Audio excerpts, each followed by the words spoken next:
what I do struggle with is finding vegan and gluten-free options, like ready available in shops. Like desserts,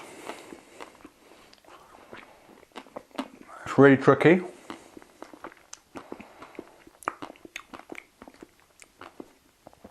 I'm considering not being a vegan based on the fact that I can't find any gluten-free vegan options anywhere.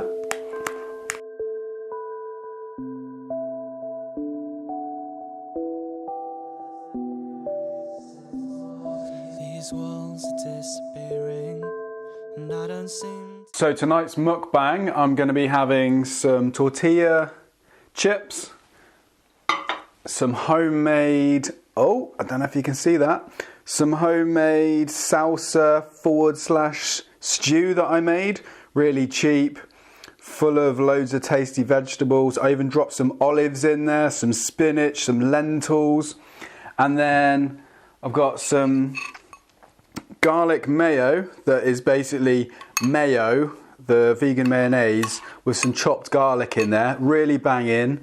Will give me garlic breath, but to be honest, I like garlic, so it's all good really.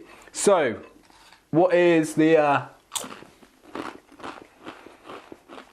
the topics for tonight's mukbang? Well, what I wanted to do is find an excuse to eat vegan ice cream, so that's going to be happening for dessert. But before then, I just thought I'd clear up a couple of topics. Need some more salsa.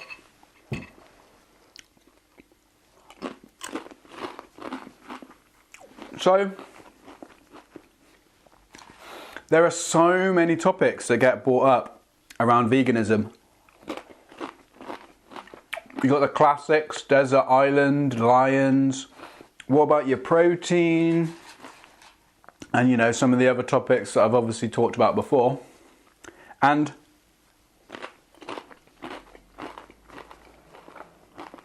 that's really good. That garlic mayo. Damn, son.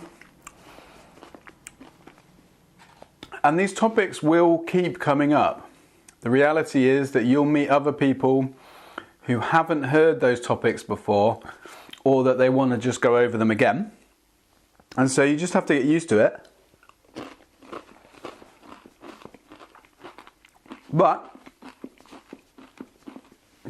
what I want to do is talk about a couple of solutions that get to the root cause, or sort of the root of those topics. And what that is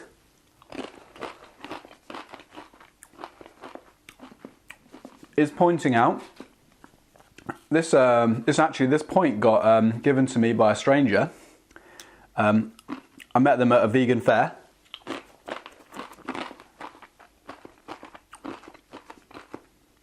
And they pointed out that there's a speaker called Casey Taft. Look him up, really interesting talks he gives.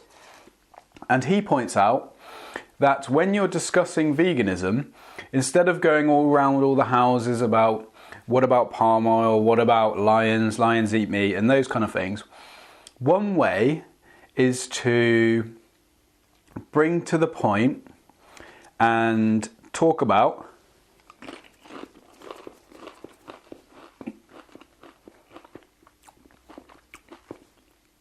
that there is no biological need for animal products. So there's 3 big health bodies that I'll link just here. Their papers, ding, ding, ding, ding, ding, ding, ding. And they all say that you don't need animal products to be healthy. So at that point, every other argument is a side argument. The core argument, the core discussion is, do you need animal products to survive? The answer is no. So all those other points that get raised, they're secondary to the fact that you don't biologically need to. It's like,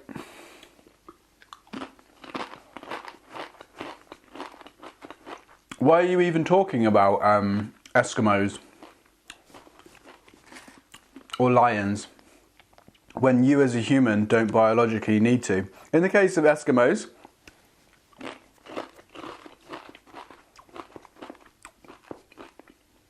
if they can eat plants, then they can survive on those, say like seaweed.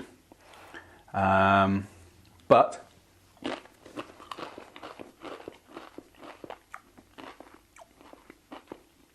the first conversation, the first point that we should go to, and gets pointed out by Casey Taft,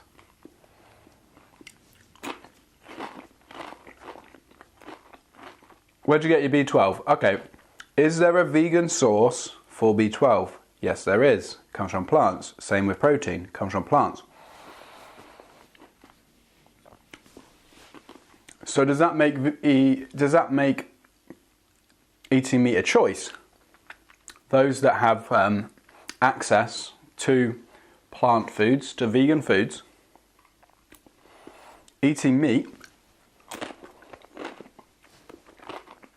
becomes a choice. So for anybody who isn't vegan, if you biologically don't need to do it, to eat animals, and you can biologically be a vegan, then why aren't you?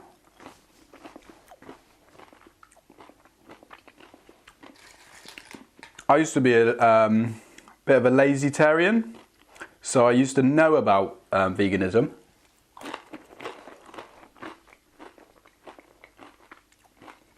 And I can't be arsed. It's easier not to think about it. It's easier to not think about the animals, what they wanted from their lives. It's easier to ignore their families.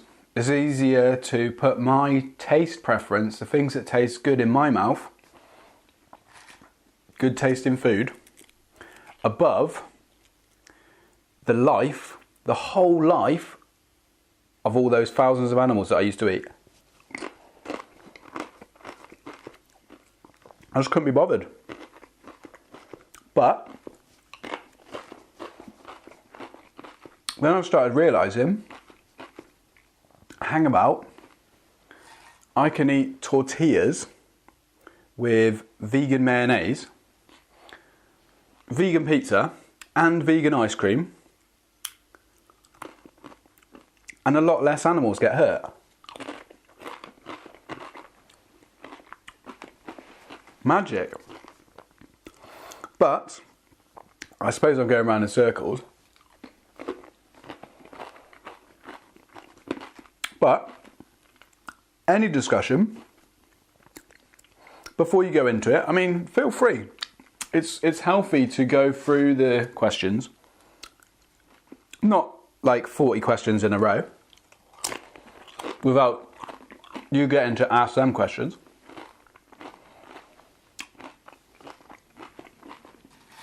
But you don't need to talk about those things before you have, you both realised and both accepted that you don't need to eat animal products. That's the main argument, and that's the one thing that we sort of stray away from, because we talk about I accidentally stepped on an ant, or all those other kind of pointless discussions. I say pointless because I've had too many of them. But we got to remember that for some people that's the first time they've discussed about lions eating other animals in the wild.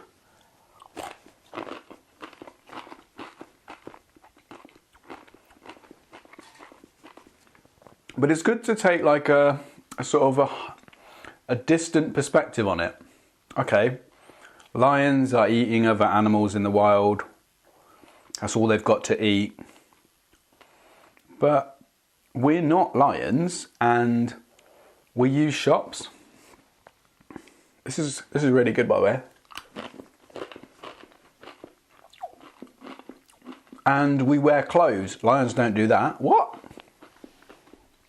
That sounds mental. You're trying to copy a lion. That's mental. Oh, the classic Black Widow as well. Because if we're gonna replicate parts of nature to suit what we eat, then we can't exclude the Black Widows, who, in the case of the females, they have sex. Would doggy style still apply to spiders? Don't know. Anyway, they're having sex, and then they finish, and then the female has been known to eat the male, kill him, and eat him after they have sex. Never heard a meat eater bring up that. Never heard a meat eater go, that's what we should do. What are some of the best vegan documentaries I've ever seen? Well,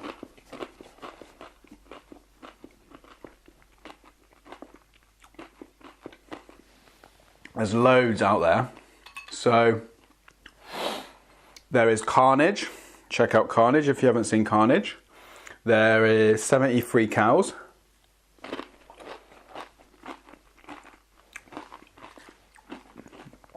There is Making the Connection. Cowspiracy. There is Ghosts in Our Machine.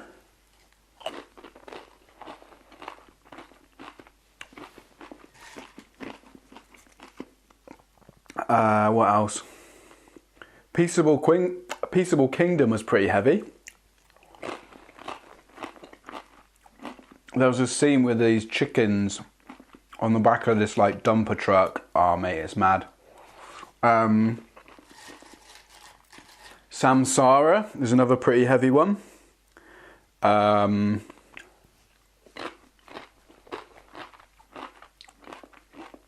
Land of Hope and Glory is another heavy one. What else?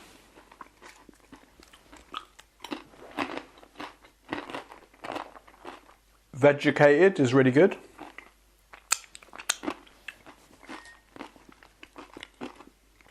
I don't know if I said it already, but Earthlings is one of the original ones. Very heavy, really good.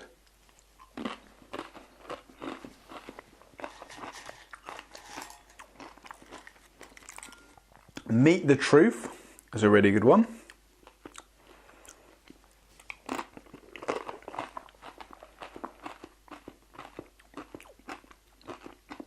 Running for Good. That's another really good one. Pun intended. Oh, I'm running out of salsa. I'll have to get some more.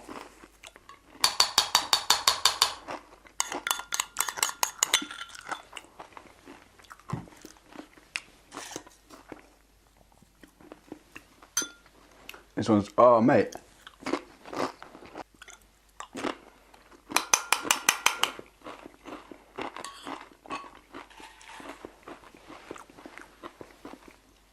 There's probably loads more that I can't think of right now, but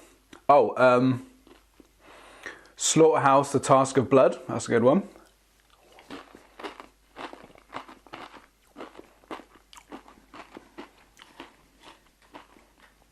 And another heavy one is called 2016 Exposed.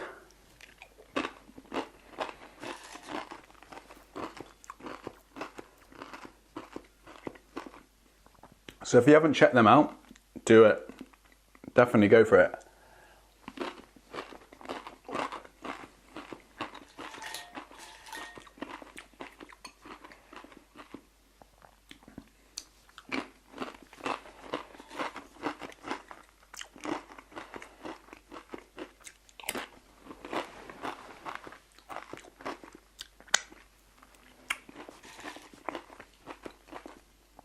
What I've found over the years is that a lot of people will put veganism under the microscope.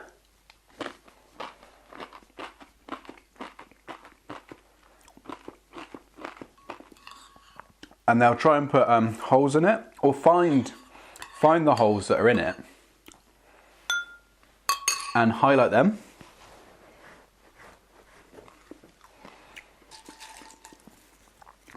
But at the same time,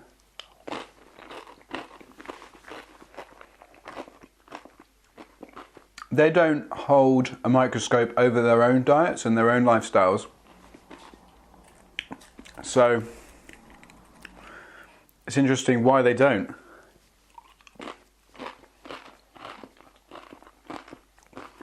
And this links nicely to my other technique of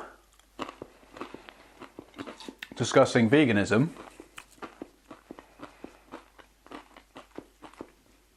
Is to, when people talk about like fair trade, not fair trade, humane slaughter, free range, local, grass-fed, high welfare, RSPCA approved,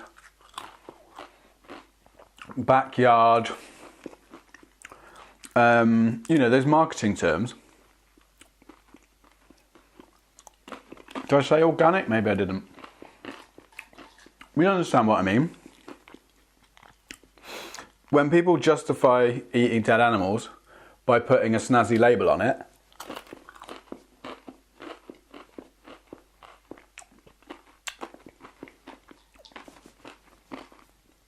what we have to do is exchange the type of animal they're eating. So instead of a pig, it's going to be a dog. So I keep a dog, say for 6 months, and then after those 6 months, I've had a really good life. Fields to walk in, humane. They've had a humane, free-range life. Well fed. I loved them. I loved them for those 6 months. Then I sent them to a gas chamber. 6 months old, kind of a puppy, isn't it? Really. Going to put a puppy in a gas chamber. Once it's come out of the gas chamber, I'm going to slit their throat, eat them, and because I've got to drain the blood from the dogs. And then someone's going to chop the dog up and, put some preservatives in there and put a bit of salt, put a bit of colouring, because no one wants to see the real colour of dog flesh.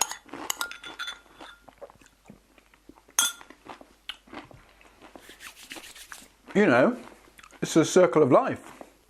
People have been killing animals for years. Lions eat animals, so I can eat dog. What else? I need to eat dog because of protein.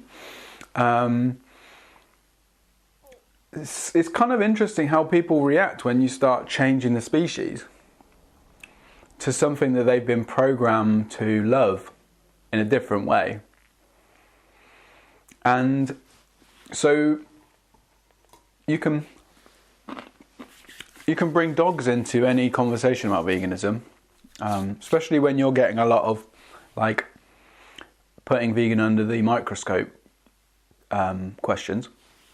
And these ideas are just mine. You can disagree with them. You can say that's not for me. And that's cool. I'm not here to tell you what to think, what to say it, how to act. I'm here to show people stuff, and then those that resonate with me and realise that it doesn't make any sense to argue eating meat for eating meat when we biologically don't need to, then it'll appeal to them.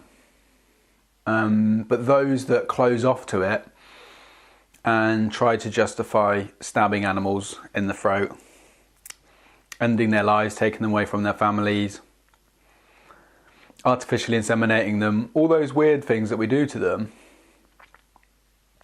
the arguments are sort of disappearing. They are non-existent. They have no base. They're baseless. And especially when you highlight what if they were dogs in place of the pigs or the chickens or cats, cats instead of chickens.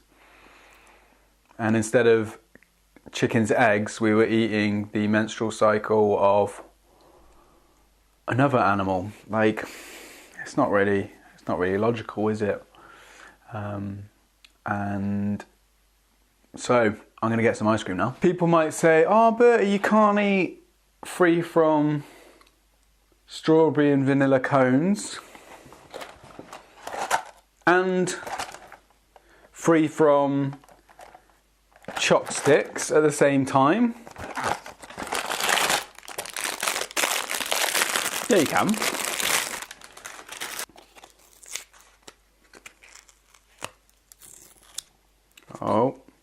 Oh, right. So choc stick. That's banging. That's really good, that one.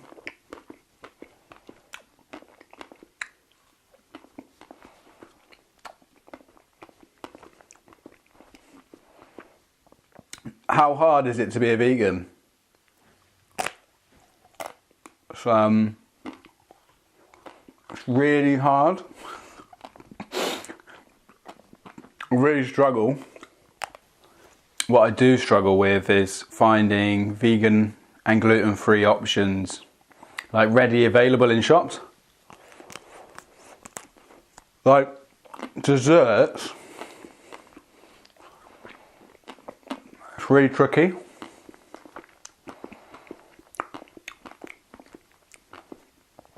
I'm considering not being a vegan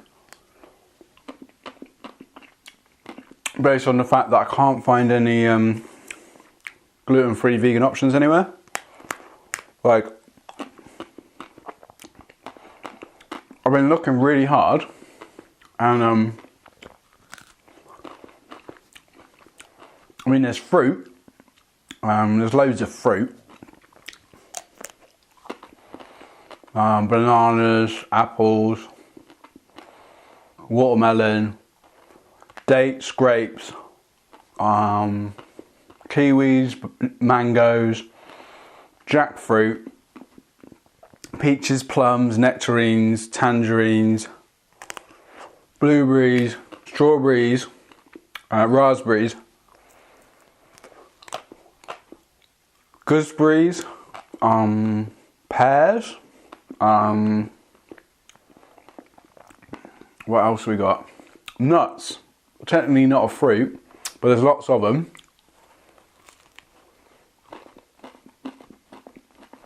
What else is there?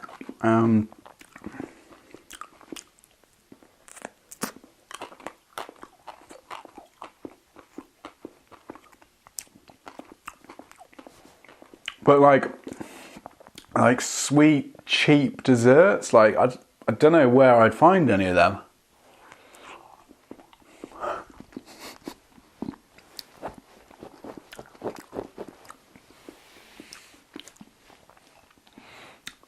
Yeah, maybe I just have to look a bit harder. Or I write to some companies and be like, hi, have you got any gluten-free vegan options that are like really cheap and pretty much taste the same as like, I don't know, like a vegan cornet would be really good. But no luck. I have to keep looking.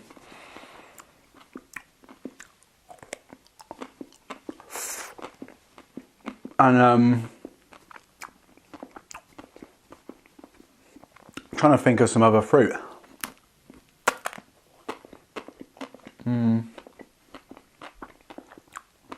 Lemon, but you wouldn't really want to eat a lemon.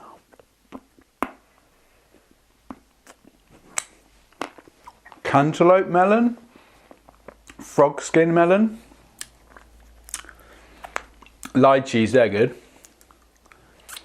Dragon fruit, meh. Sharon fruit, meh.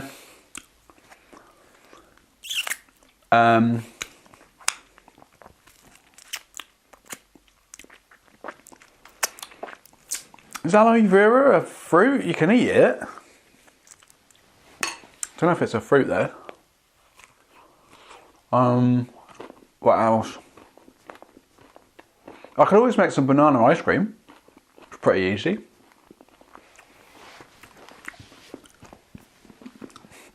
But that's not as easy as like something in a shop, is it? Like, banana ice cream would be cheaper, but not as easy as accessible, is it? What I find with veganism is it's really really restrictive. You can't get any chocolate that's vegan, you can't get any fruit that's vegan, you can't get any bread that's vegan. You can't get any pizza that's vegan. You can't get any rice that's vegan. You can't get any potatoes that's vegan. You can't get any chips that's vegan. You can't get any pasta that's vegan. You can't get any like I love milk, like from cows' udders. I especially like the stuff where they take the calves away.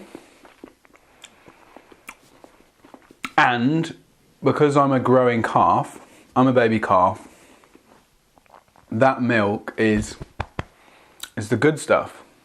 It's biologically designed. Nature has biologically designed the milk from another species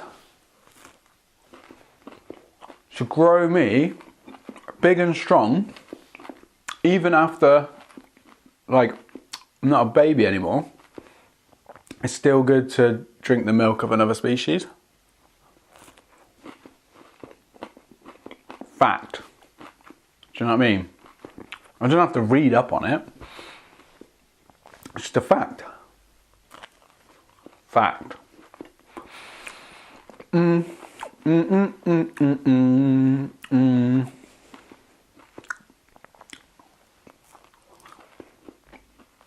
What about vegan cheese? Is that a thing? Vegan. Oh, I was thinking about some vegan milk. That would be cool if you could have that. Then you could make vegan ice cream. How cool would that be? That'd be pretty good.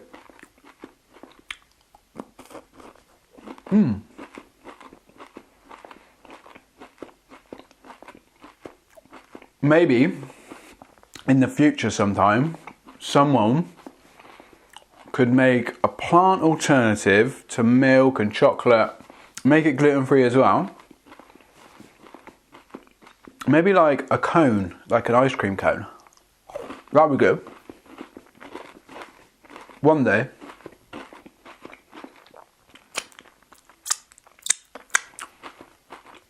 Fingers crossed.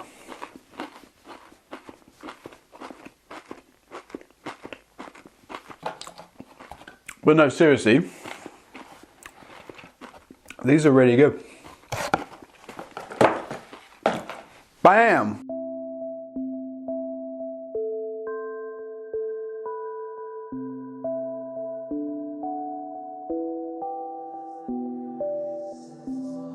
These walls are disappearing, and I don't seem to care, and gets larger and larger.